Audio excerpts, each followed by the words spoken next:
Hello, I'm Ted Gamble, Chair of the British Architectural Library Trust. The Trust is the nonprofit entity that supports the extraordinary library and collections of the Royal Institute of British Architects in London.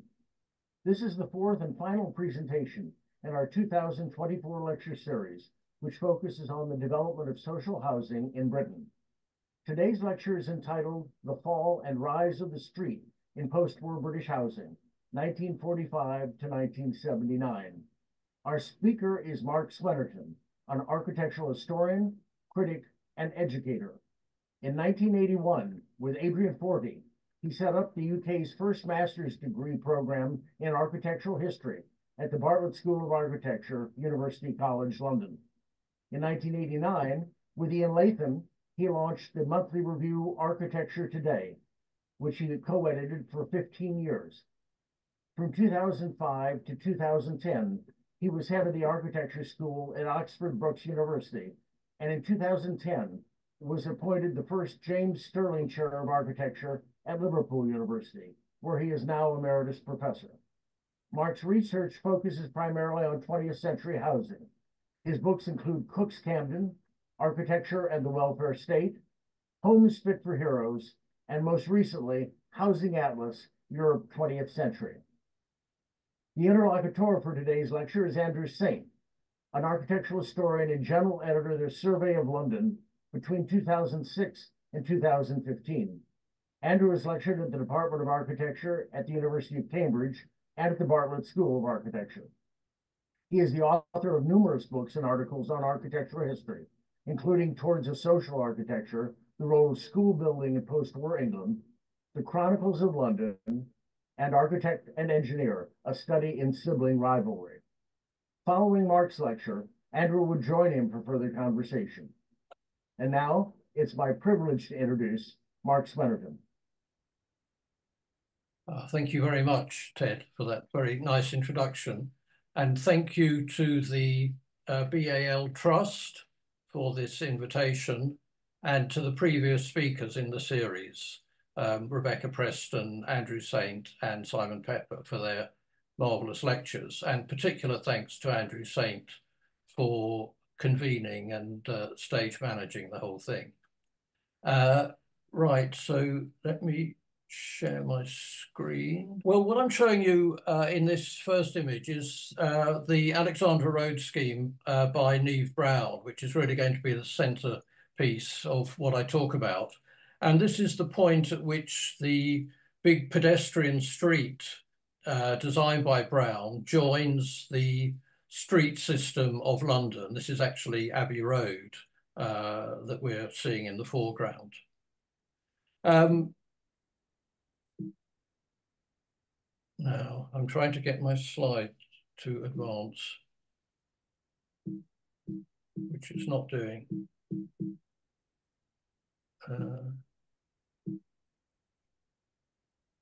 Wayne, I think, can you give me some help?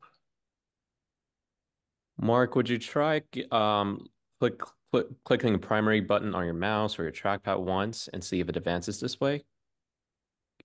Ah, clever. Well done. Thank you very much. Wonderful. Well done. Brilliant. Of course. Okay. And the theme is really, was the street a good thing or a bad thing? Le Corbusier, you will all know, thought it was definitely a bad thing, something that disgusts us, whereas Neave Brown, when he was describing Alexandra Road, talked about it as being similar to Regency or Victorian London, with streets and squares. And first of all, just some translations. I may slip inadvertently into Englishisms, and if I do, this is just to warn you what I mean.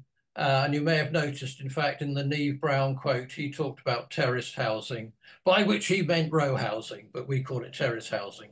Masonette, duplex, party walls, side walls. Now, we heard already about the history of social housing before 1945, how it changed in scale when Lloyd George promised to build habitations fit for heroes in 1918. And I thought it would just be useful to see, get some sense of the comparative numbers of units that produce. So here we have the 1920s and the 1930s.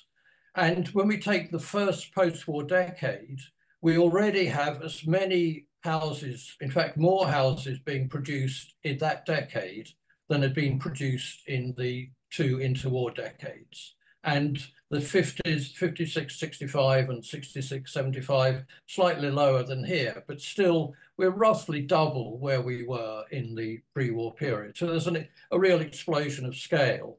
And that's to do with the extent of the damage caused to cities in Britain by the experience of the Second World War, and particularly the bombing campaign of the Luftwaffe.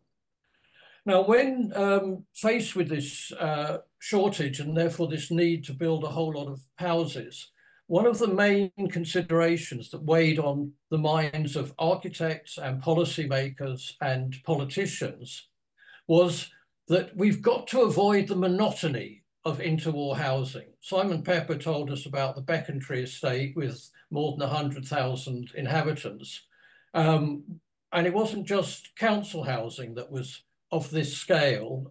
Two-storey houses with pitched roofs were also built on an enormous scale by speculative builders.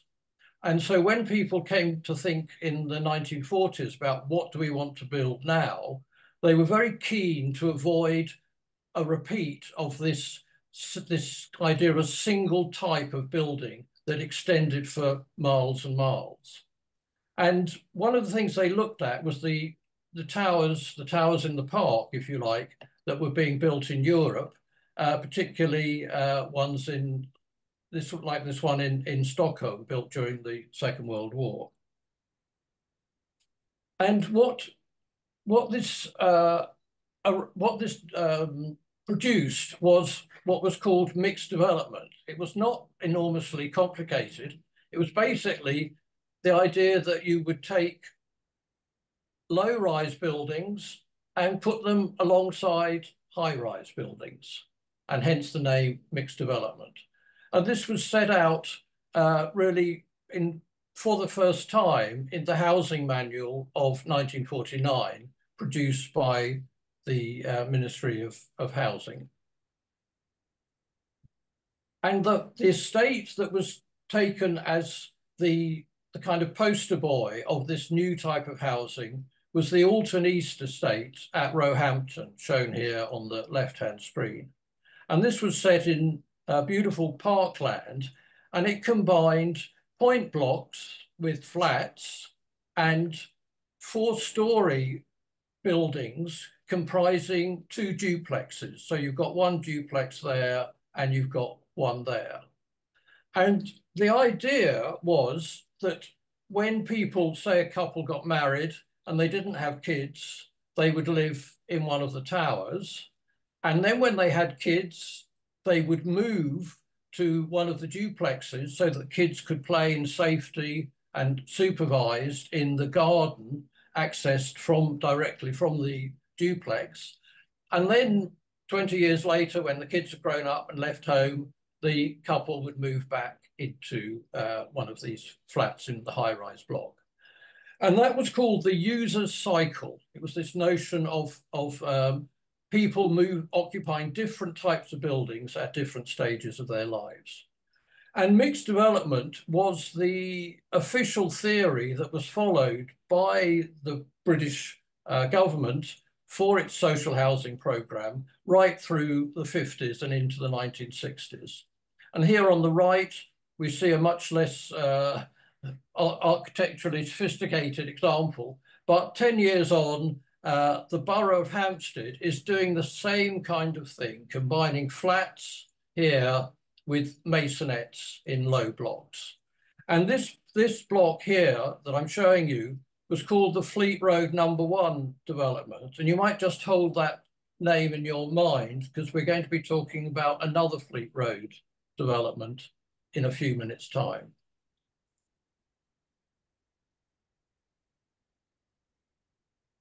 Now, throughout the 50s, mixed development was taken as read as what we should be doing. Walter Siegel, very influential book, Home and Environment. The sensible answer, of course, is mixed development. Cleve Barr, who'd been involved in that Alton East estate and who was to become the chief architect of the Ministry of Housing and Local Government in '59, his book, Public Authority Housing, spelt out the advantages of mixed development. Basically, you got a variety of accommodation, so you've got duplexes and flats, family units and flats for people without kids. You've got this variety of architectural form, towers and low-rise. You've got good outdoor amenity, so you've got park, perhaps, where the towers were set. And also, he said, you've got the maths added up. This was more economical, he claimed, than simply building flats. Now, all of that sounds great, but actually reality was something rather different. First of all, the thing that mixed development encountered was the explosion in car ownership in the 1950s and 1960s. At the outset of this period, it was relatively unusual for a family to own a vehicle. It was really confined to better off sectors of society. But during the 50s and 60s, that changed. Car ownership doubled between, get this cursor to point, between 51 and 61, and then it continued on that trajectory right through into the early 70s. And therefore, you had to allow much more space at ground level for car parking. So, for example, in 1958, the government was saying you need one car space for every 3 households, whereas 3 years later, the Parker-Morris report was saying you need one car space for every household, plus additional spaces for visitors. And hence, the tower in the park all too often turned into the tower in the car park. More substantial as a problem, though, was that it was discovered that you didn't need to build high in order to achieve high density. This very important paper by P.A. Stone in 1959 showed that if you build 20-story blocks instead of 2-story blocks, the overall density only goes up from 20 to 22 per persons per acre. So it's really insignificant. And so the whole economic rationale for mixed development, the notion that you needed to build high in order to get high density, was demolished. Now, tenants had never liked living in high flats. This was made really clear at a symposium on high flats held by the RIBA in 1959, when the LCC representatives said 2/3 of tenants would prefer a house to a flat. And 2 years later, another similar symposium was told from Birmingham that 80% of tenants would prefer a house with a garden. But that was basically ignored because architects and policymakers and civil servants thought they knew better, and that in the end, people would come round to it. But the real killer for mixed development was that this notion of the user cycle was in fact a complete fiction. This notion that people would be moved, they would be moved from their flat to a duplex, and then from a duplex back to a flat when the kids had grown up. That simply didn't happen. Housing managers had more than enough to do to make sure the rent got paid without going round saying to people, oh, well, look, you know, you've been living here for 20 years, your kids have grown up, isn't it time you moved into a flat? And so basically it just never happened. And therefore what happened was that you got families with young kids living in these high towers, which had never been the intention, but it was what was happening. And I show you here just Kenneth Campbell, who was the chief architect, saying, people didn't want to move. We ended up with young children in high flats. A sociological study was published in 1961 on 2 to 5s in high flats, so on young kids living in high flats. And this study reported the problems that they experienced. And Walter Siegel, who we've already noted was one of the supporters of mixed development, really announced the death knell of mixed development when in 1966 he said the user cycle is simply not working. A substantial source of failure of mixed development has become apparent. Without a reasonable performance of the user cycle, the entire concept of mixed development loses, in fact, has lost much of its meaning.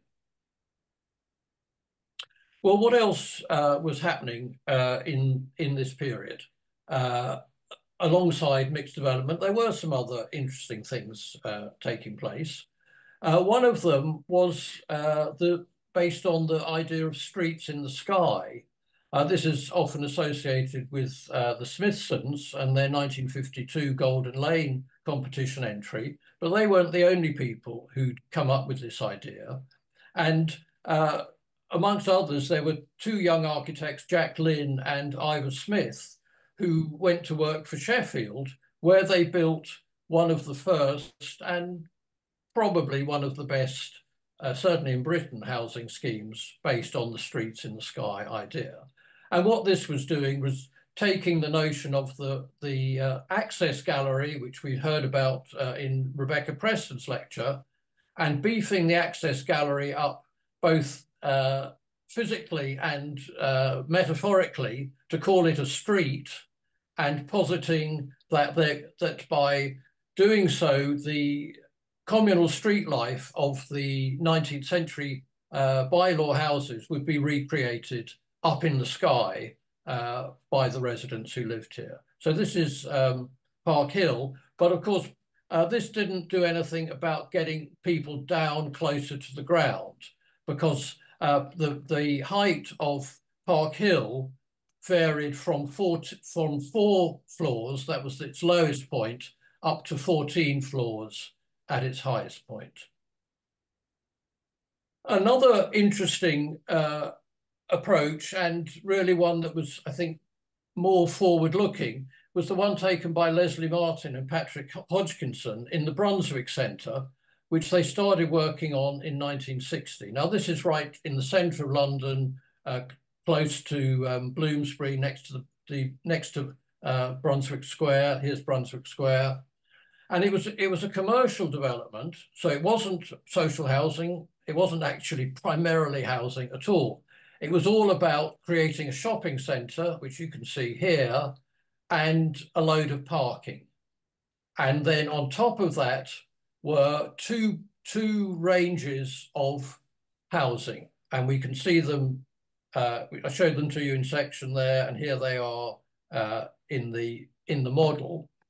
And the idea with this was that there would be a kind of internal street. It's that Corbusian idea of the rue intérieure, which would give access to the flats on either side. And the flats were stepped section, although rather surprisingly, Hodgkinson didn't use that to provide open space. He glazed it in to make a conservatory. But it was clearly a very different take on how housing might be provided at a high density. In 1961, two housing competitions were held, and the results of those did seem to point in a new direction. First of all, there was the Bishopsfield housing competition in Harlow New Town, so one of the new towns, and that was won by Michael Nayland with an approach that was really very different from what had been seen before in Britain. It drew on continental precedents, particularly, and it was based on alleyways and courtyard houses which opened directly off the alleyways. So this was a different way of thinking. And then a few months later, the result of the Lillington Gardens competition was announced. This is high density, so this is right in the centre of London, in Westminster. And again, this is very different from the Tower in the Park idea or the mixed development idea, because it's based on big courtyards surrounded by continuous, continuous snake of buildings. But neither of these, it should be noted, could be taken as an answer for high density, low rise, the thing that people were wanting, because the density in Bishopsfield was not high at all. It was 71 persons per acre, which was less than half of what, say, Camden was going to be doing. And Lillington Gardens, the density was high, but then so were the blocks, because they were up to 8 stories in height. So what we've got in the early 60s is this recognition that mixed development has not worked. Britain has invested all this money in building all these housing schemes, which are basically not well suited to the people who live there. And we've got to do something else. We've got to find some other way. And what architects were talking about was high density, low rise. They thought this was going to be the answer. And in 1965, the AR Architectural Review published a whole load of schemes, which they said pointed in this direction, although it has to be said that none of them were actually high density, that is over 160 persons per acre, and low rise, that is a maximum of 4 stories high. And that's where we were in 1965 when the government of London was reorganised. The London County Council, which we've heard a lot about, was abolished. This was instigated in 1963 by the Conservative government, who were fed up with the London County Council always being controlled by Labour. And so they thought that if they abolished the LCC and replaced it with the GLC, all those suburbs would vote Tory, and so they'd have a good chance of getting political control.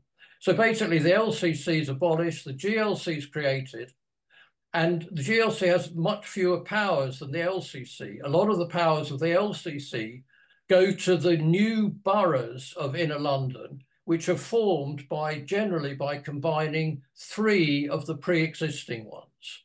And one of the boroughs that was formed was Camden. It was one of the richest and the most powerful, and one of the most ambitious.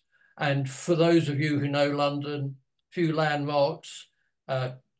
Camden extended from Holborn, from Lincoln's Inn, the British Museum, right down here, way up to Hampstead Heath, taking in Regent's Park and Primrose Hill on the way.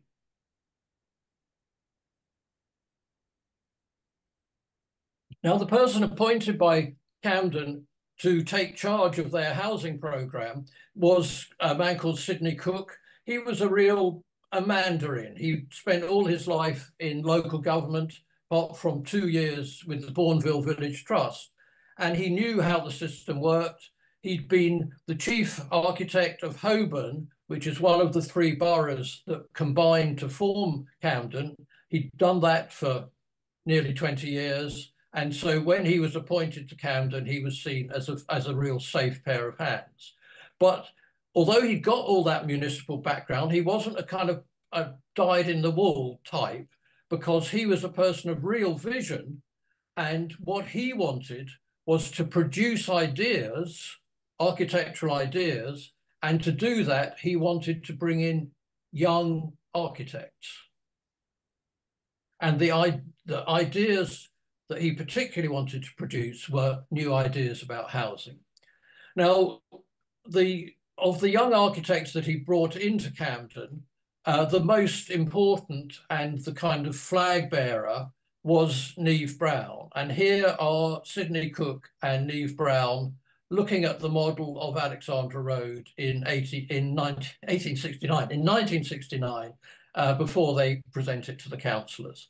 And you can see Sidney Cook on the left, looking very kind of civil service-like.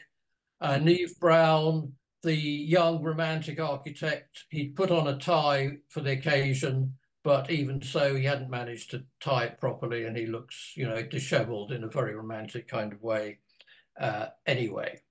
Now, Neave Brown was the opposite of Sidney Cook in terms of his background. He was from an Anglo-American family, born in upstate New York, schooling first in the USA and then in the UK.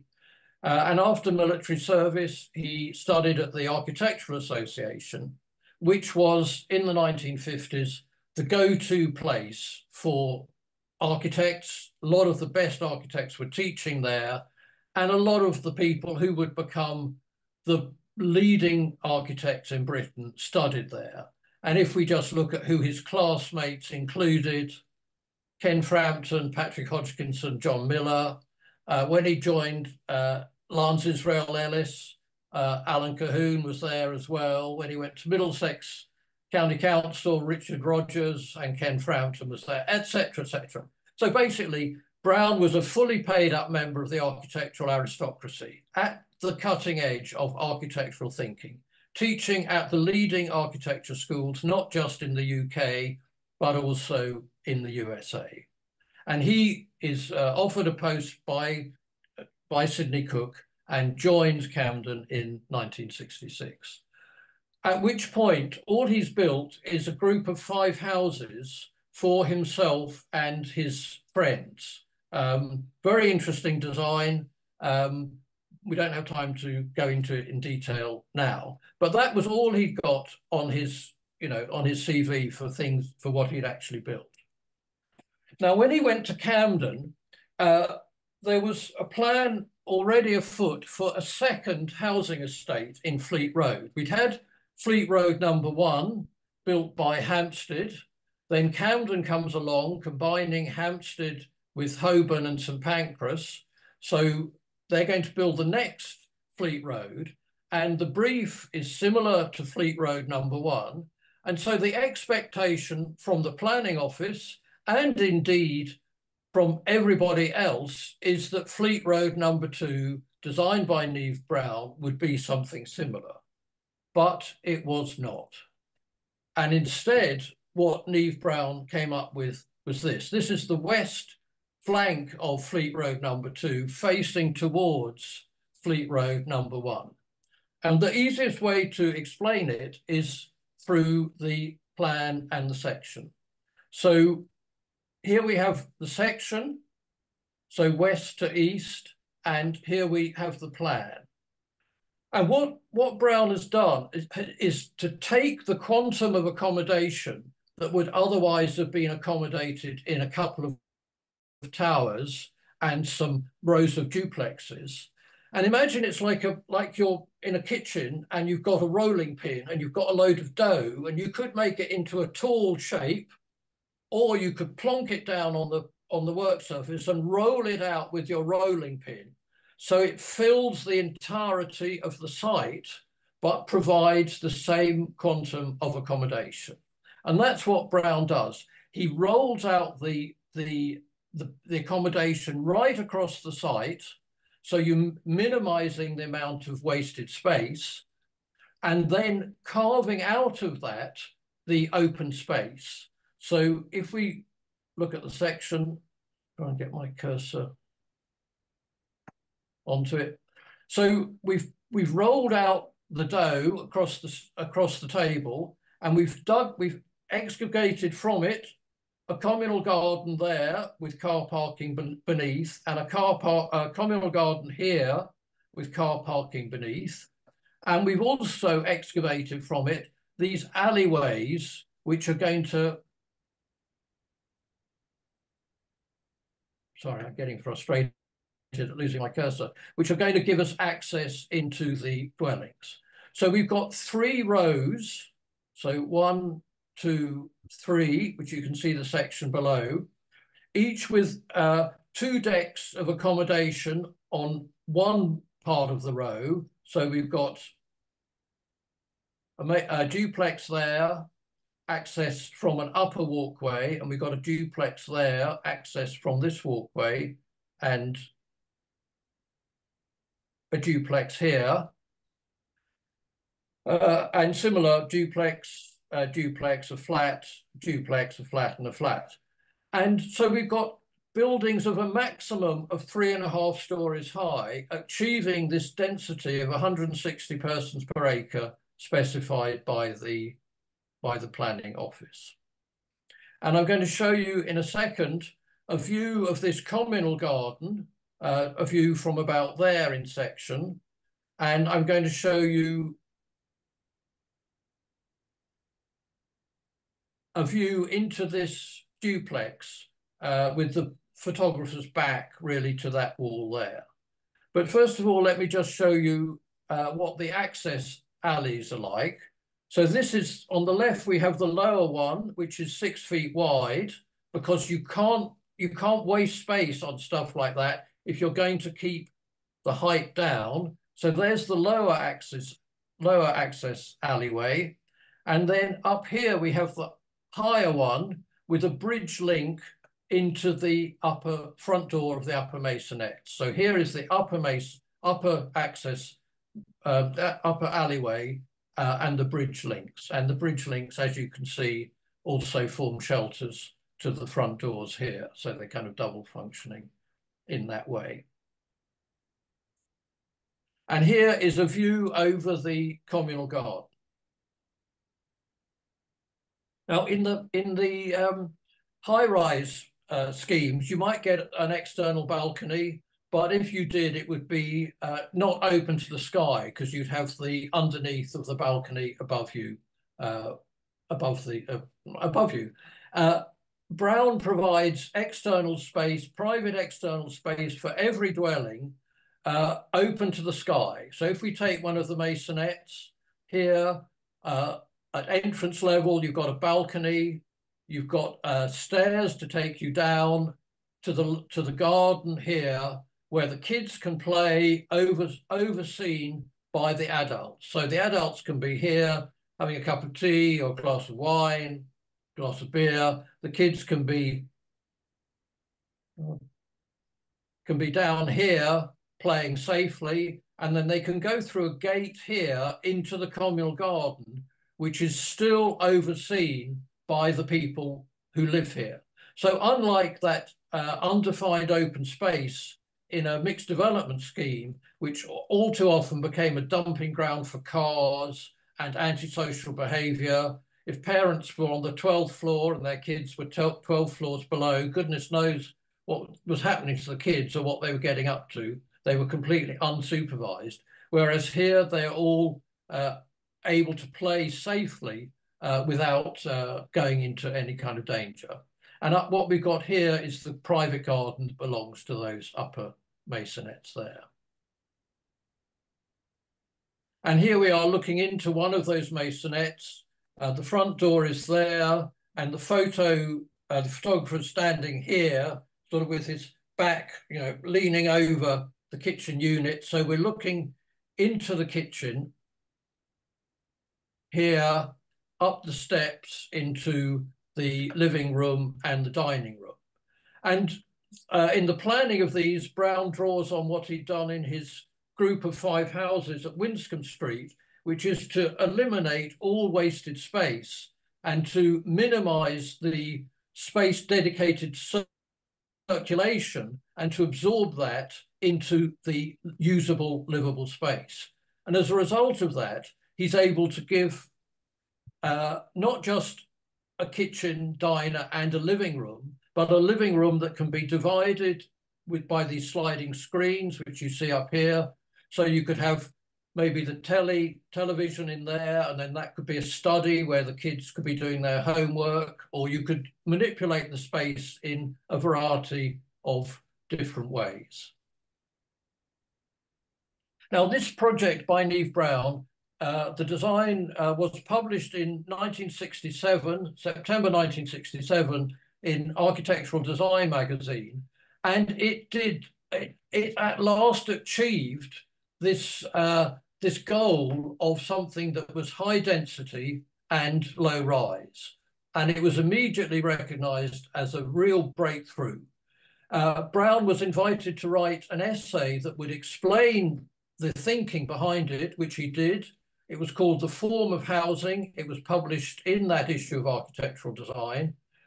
And it's a really succinct and cogent analysis and explanation of this new approach to housing design.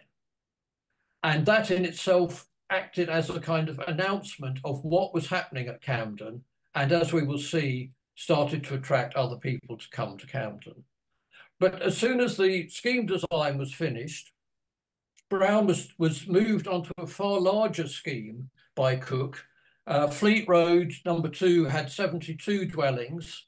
His next project, Alexandra Road, would have 522 dwellings. So a completely different scale of operation. And here we are looking at Alexandra Road from the west side. So that photo that I showed you right at the beginning was showing this junction of the pedestrian street with Abbey Road running down here.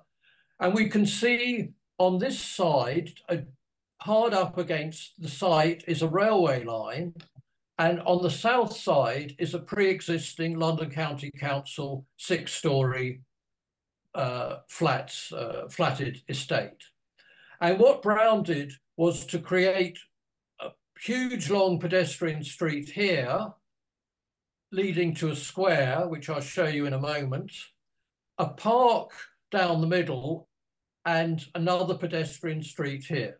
So we have Block A here and Block B, both accessed from the main pedestrian street, Block C and the LCC accessed from the pedestrian street here, and the central square at the far end.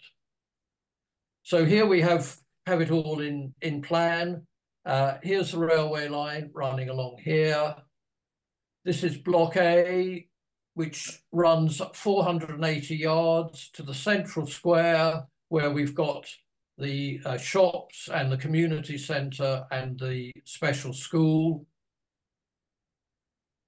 Then that links through to the park and Block C here and the LCC estate to the south. And this is really the pivotal photograph which captures what Alexandra Road was about, because it's taken from the main square at the east end of the big pedestrian street. So here we are in the square. Here are the shops. Here's the pedestrian street. Block A to our right. Block B, so with stairs leading to the duplexes, stairs leading up here.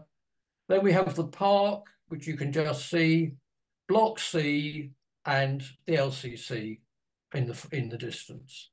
And taking it through the section, you can see here's the big pedestrian street with the parking underneath. Block A here, cantilevering towards the railway line. Steps taking you up, all these stairs here. Block B here, the masonette duplex, sorry, here, stacked above a duplex. And this duplex has a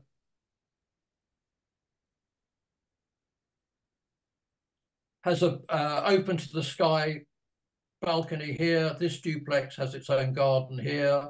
These all have their own open to the sky balconies. And then here we have Block C, which is a 3-storey house over parking. And I'm going to show you in a moment an interior of that duplex where the photographer is standing with his back to that glass wall, and we're looking across the 1.5-storey height living room towards the kitchen and dining room. And I'm going to show you an interior of this where we'll be looking from the living room into the kitchen. First of all, though, there is the other pedestrian route serving Block C, the houses with their south-facing roof terraces here, and the LCC estate on our right. Here we are looking into that bottom duplex of Block A, with the living room here, 1.5 stories high, and looking through to the kitchen and dining there. And here we are in Block B, in the upper level of the upper masonette. Here's the external space. Here's the living room. So you can see through here. There's the external balcony living room. There's the kitchen, which is this bit here, and that's the dining area. again, we've got sliding partitions to divide up the rooms, divide up the space in the most efficient way possible. And here's the stairs coming up into the living space. Now, I mentioned about the publication of Fleet Road in 1967. That acted as a kind of as a beacon for other architects to join Camden. And the first of those of importance was Peter Tábori. I don't have time to talk about what he designed at Camden, but here's just an image of it. Tábori had studied with Richard Rogers. He'd worked with Goldfinger and Lasdon. So he was exactly the kind of brilliant young architect that Cook was wanting to attract. And what he did at Highgate New Town was to basically take Brown's section, a pedestrian street with parking below it, but to treat it in a very different way, particularly centering it on these community spaces, which form the hub of each of these pedestrian streets. And the other people I must just mention are Gordon Benson and Alton Forsyth. They graduated from the AA in 1968. They got the top prizes.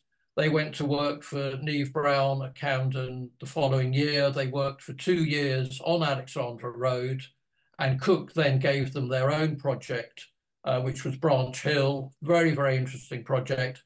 You will see there are similarities to Brown. We have parents up here with a balcony, kids space below, and a staircase to connect the two. So it's kind of development of Brown's ideas. Now, you may have noticed that a lot of these dates, the end dates for the Camden projects was at the end of the 70s. And that was a moment, a kind of pivotal moment in British history. The crisis, the economic crisis of the 1970s, which had already cut back a lot of social programs under the Labour government, led to a radicalisation of the Conservative Party and a move to the right.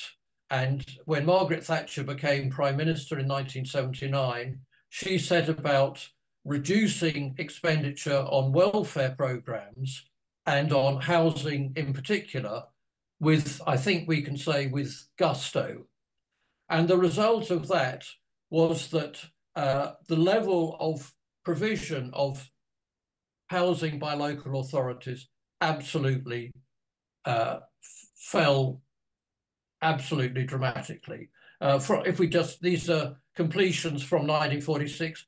Generally, it had been, 100 to 200,000 through to the mid 70s, and it then just goes down like a stone.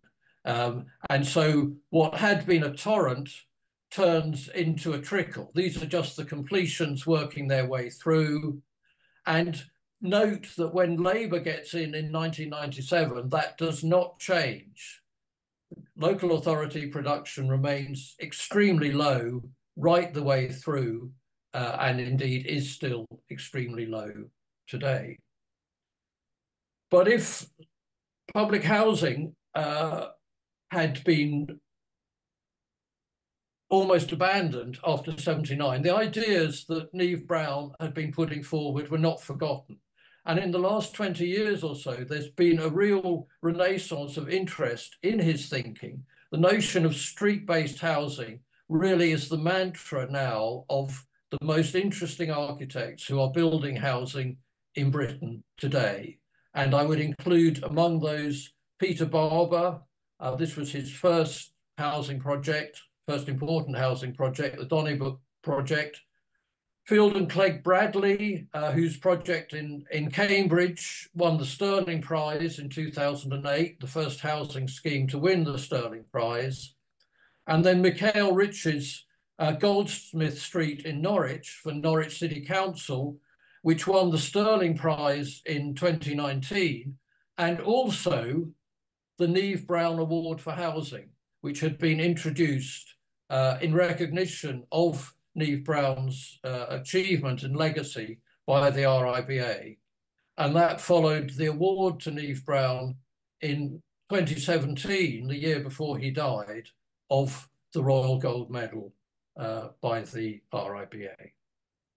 And that concludes my talk. These are the main sources that I have used.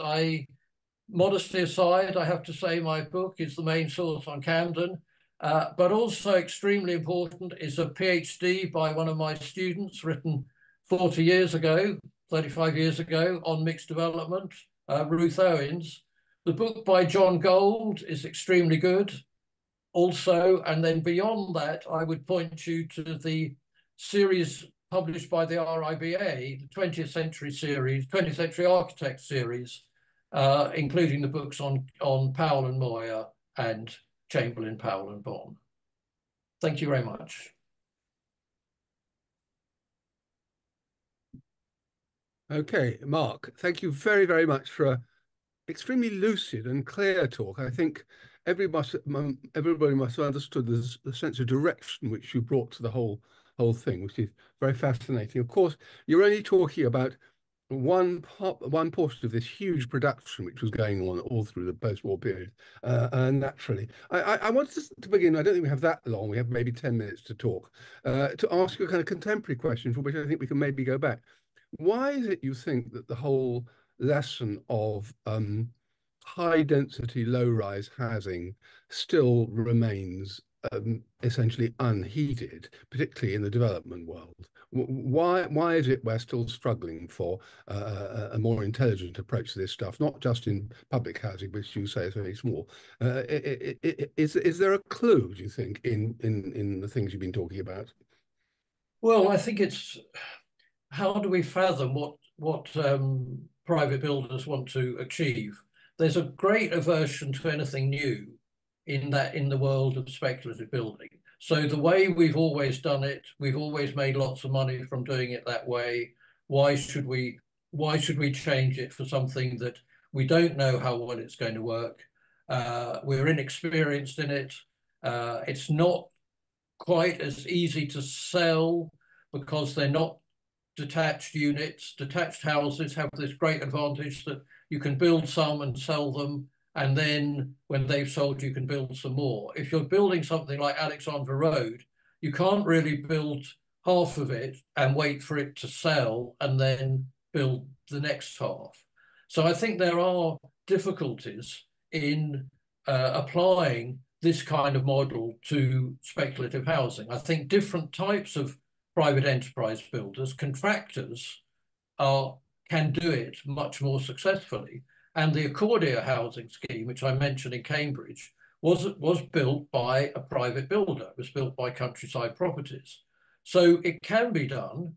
And I think there are indications that it may be possible to pick it up. But you're really asking builders to stop doing what they've been doing for the last nearly 200 years and start doing something very different. And I think it's understandable that a jump into the unknown causes nervousness.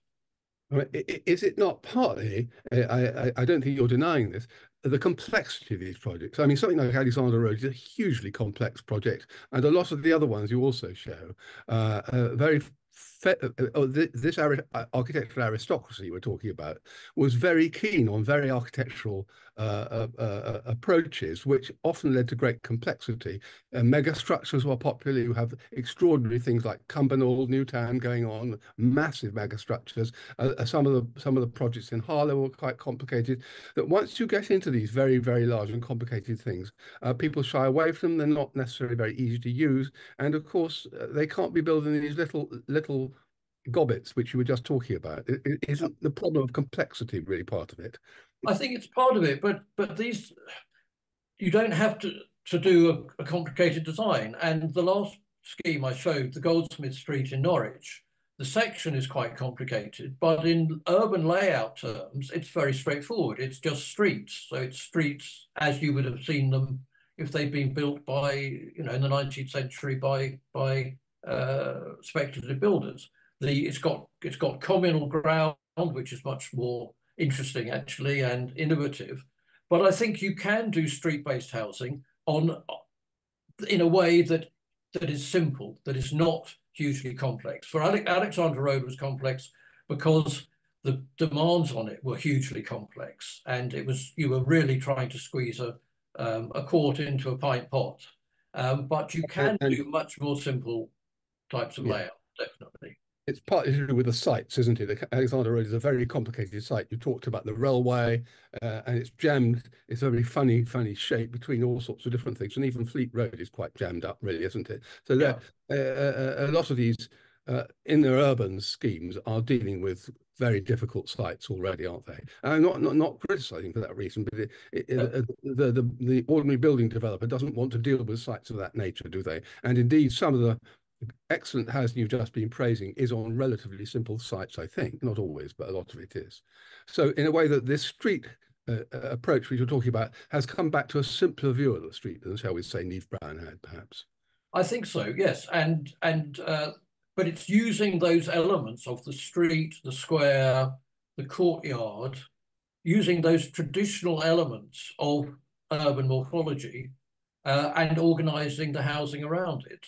And that is a very different approach from a typical mixed development scheme where you basically treat the site as tabula rasa and you place your buildings on it according to some determination of your own, but not based on existing street forms, existing layouts that people are familiar with. And I think there is an issue about not just about formal continuity between the streets that these architects were building and the streets that existed, Abbey Road, etc., but also continuity of expectation of the people who were going to live there. People in 20th century Britain are used to living in streets and front doors and all that sort of stuff. And so that's a way of living that I think had been broken by mixed development, but which was being nurtured by these street-based schemes.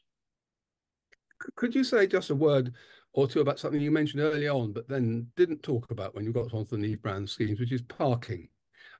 Alexandra Road's got subterranean parking, hasn't it? Has that worked well? I mean, there are a lot of these 70s schemes which have had lots of problems with drug use and difficulties in big underground car parks, aren't they?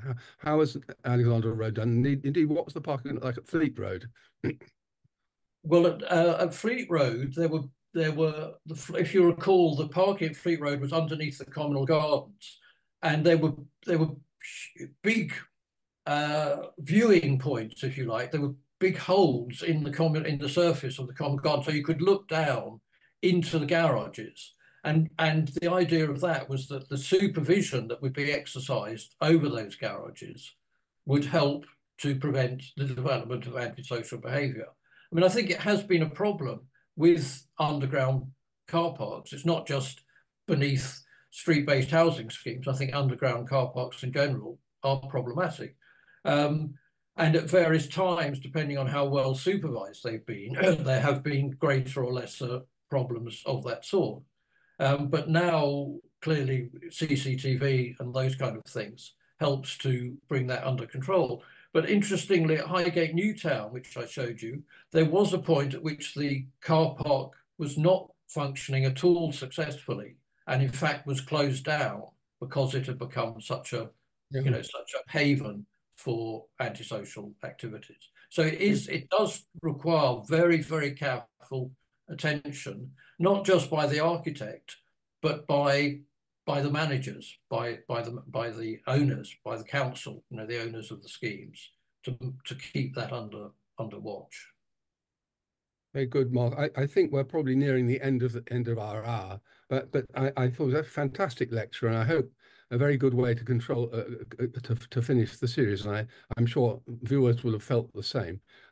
Before I stop talking, I just wanted to say this has been a wonderful experience for me to hear my three fellow speakers talk, and I've learned so much. And I do want to thank everybody at Bull, whether it's Ted, who we see on the screen, Wayne Chen, who's done the technical stuff, Anne Mann, who I think has been very important in starting it all up, Mosette Broderick as well, for encouraging we British people to celebrate this very important aspect of the British architectural story over the last 150 more years. It's been really encouraging because there isn't enough interest now in it in Britain, and there should be more. So thank you, everybody. Thank you one more time to Mark. I think I'll hand everything back now to Ted Gamble. I'd like to thank both Mark and Andrew. A truly superb program and a very exciting topic, and one hopefully architects in school today will be studying more closely than perhaps they have been. I'd also like to express our appreciation to all who participated in our 2024 lecture series. It's a very important topic and one that we'll continue to focus on in the years to come.